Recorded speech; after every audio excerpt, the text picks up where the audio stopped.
what I would say, what I observed, and anything that I say is going to be not just a generalization, but I am a mother, so I am not a father. So it's just my observation, not because of my actual experience being a father, because I'm not.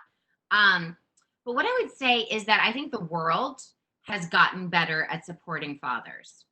It's still not good enough.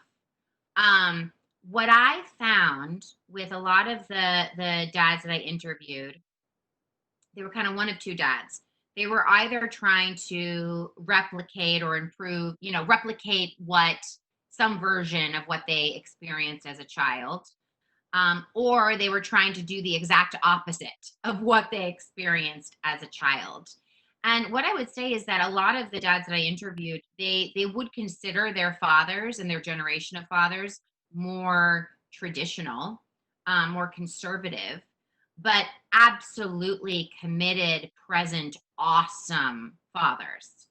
It's just that we as a culture are really behind in terms of finding ways to treat fathers equally to the way in which we treat mothers.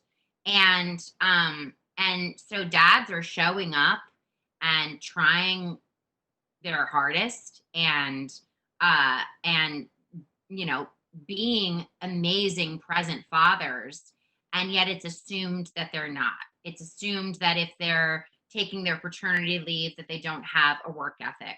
It's assumed that they don't know how to change a diaper and they're fumbling, and dads are kind of made fun of. And for me, i I feel that dads, the majority of fathers have throughout time, but in particular the generations that we focused on in this movie, have had their heart in absolutely the right place when it came to being parents. And it's that the culture around them did not support the kind of engagement that we see now between fathers and their children.